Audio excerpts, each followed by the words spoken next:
اسلام آباد convention centre میں قومی علماء مشائخ کانفرنس کا انعقاد۔ اس موقع پر عسکری قیادت کو زبردست خراج تحسین پیش کرتے ہوئے مفتی عبدالرحیم کا کہنا تھا کہ ہمارا ملک جس جنگی حالات سے گزر رہا ہے اس میں سب سے بڑی ضرورت یہ ہے کہ سیاسی قیادت اور فوجی قیادت یکجا ہوں۔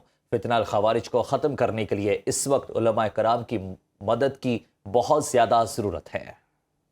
بالکل ایک اہم کانفرنس کا انعقاد کیا گیا ہے اور آپ کو اس حوالے سے بتاتے چلیں کہ اسلام آباد کنونشن سینٹر میں قومی علماء مشائخ کانفرنس کا انعقاد کیا گیا۔ اس موقع پر عسکری قیادت کو زبردست خراج تحسین پیش کرتے ہوئے مفتی عبدالرحیم کا کہنا تھا کہ ہمارا ملک جس جنگی حالات سے گزر رہا ہے اس میں سب سے بڑی ضرورت یہ ہے کہ سیاسی قیادت اور فوجی قیادت یکجا ہوں۔ فتنہ الخوارج کو ختم کرنے کے لیے اس وقت علماء کرام کی مدد کی بہت زیادہ ضرورت ہے۔ علامہ طاہر اشرفی نے کہا کہ اس وطن کی سرحدوں کی حفاظت سپہ سالار اور اس وطن کے نظریے کی حفاظت علماء کرام نے کرنی ہے۔ اسلام آباد کنونشن سینٹر میں قومی علماء مشائخ کانفرنس کا انعقاد کیا گیا۔ میں سمجھتا ہوں کہ فیلڈ مارشل صاحب کی قیادت میں افواج پاکستان نے مارکہ حق میں بنیان و مرصوص آپریشن میں جو تاریخی فتح اللہ کی مدد اور نصرت سے حاصل کی ہے، اس کے بعد یقیناً ہم یہ کہہ سکتے ہیں کہ آپ نے محمد کریم سے وفا کر کے دکھا دی ہے۔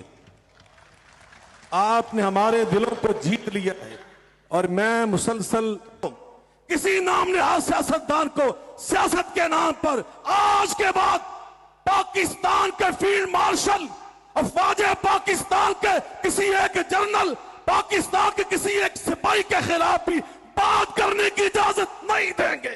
ہمارا ملک جس جنگ سے گزر رہا ہے، جن حالات سے ہم گزر رہے ہیں، اس میں سب سے بڑی ضرورت اس کی تھی کہ ہماری سیاسی قیادت اور فوجی قیادت ایک پیج پہ ہو۔ کہ آپ حضرات جس طریقے سے اکٹھے ہو کر چل رہے ہیں، یہی ہمارا آئین ہے، یہی ہماری دین ہے، یہ ہماری شریعت ہے، اور پوری قوم کو اس پہ شکر ادا کرنا چاہیے۔ اللہ تعالیٰ نے ہماری افواج کو سب سے بڑا جو شرف عطا فرمایا ہے وہ محافظ حرمین شریفین ہونے کا ہے، کہ ہماری فوج نہ صرف اسلامی فوج ہے بلکہ بیت اللہ اور روضہ شریف کی محافظ بھی ہے، حرمین شریفین کی محافظ بھی ہے۔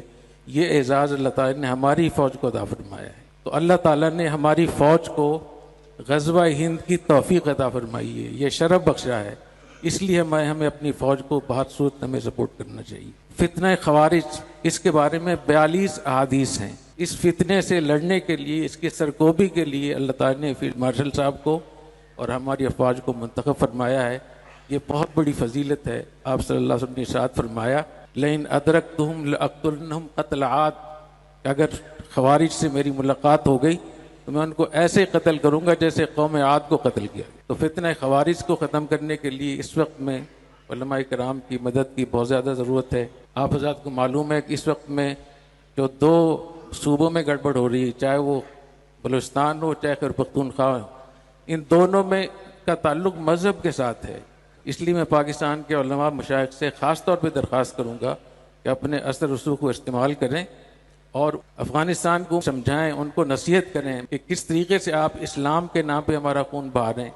اور اس میں کوئی شک نہیں ہے کہ افغانستان میں اسرائیل اور انڈیا بیٹھے ہوئے ہیں اور وہ وہاں سے ان کو لڑا رہے ہیں۔ اس لیے ہمیں اپنے ان لوگوں کو بھی سمجھانا چاہیے اور ہم یک زبان ہو کر اپنی فوج کے ساتھ کھڑا ہونا چاہیے۔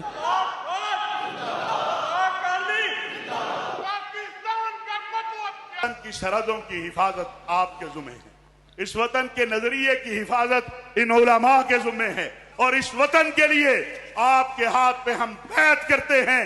جیسا کہ مئی میں ہم نے کہا تھا کہ 30 لاکھ مدارس کے طالب علم آپ کے ایک حکم کے منتظر ہیں۔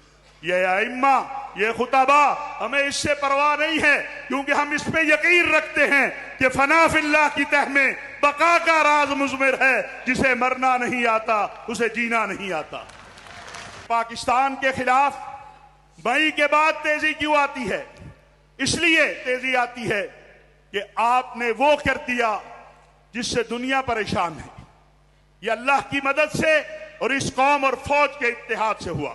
انشاءاللہ یہ محراب و منبر کل بھی آپ کے ساتھ تھا، آج بھی آپ کے ساتھ ہے، آئندہ بھی آپ کے ساتھ ہوگا، کہ بہت سارے عرب ممالک کے یقین کہلا رہے ہیں، آپ جنود الحرمین شریفین کہلا رہے ہیں۔ بنیان اور مرصوص ہماری عزت اور شرف کا باعث بنا ہے اور ہم امید کرتے ہیں کہ اللہ سبحانہ و تعالی ہمارے شہداء کے درجات کو بلند فرمائے گا.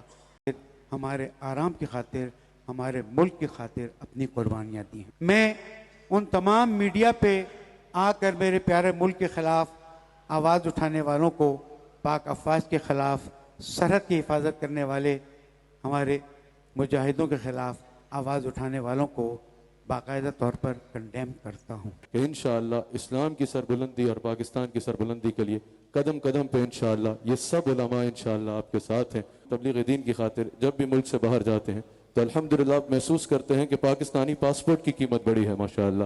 صرف وزیر اعظم صاحب کا ہی نہیں بلکہ پاکستان کے پاسپورٹ کی عزت بڑی الحمدللہ. پاکستان کے پاسپورٹ کو عزت کی نظر سے دیکھا جاتا ہے اور پوری دنیا میں اوورسیز پاکستانی نوجوان بھی الحمدللہ سر اٹھا کے چلتے ہیں. اگر پیغام پاکستان کو قانون کا حصہ بنا لیا جائے تو یقیناً دہشت گردی کے خاتمے کے لیے وہ ایک ایسا ڈاکومنٹ ہے جس پہ پاکستان کے تمام علماء اور غالباً بلکہ یقیناً امام کعبہ اور دیگر شیخ الازہر اور ایسی شخصیات نے بھی اس کے اوپر سائن کیے. تو یہ ایک پاکستان کا بہت بڑا کارنامہ ہے. اگر اس کو یقیناً پاکستان کے قانون کا حصہ بنایا جائے پارلیمنٹ میں لا کے تو وہ ایک احسن اقدام ہوگا.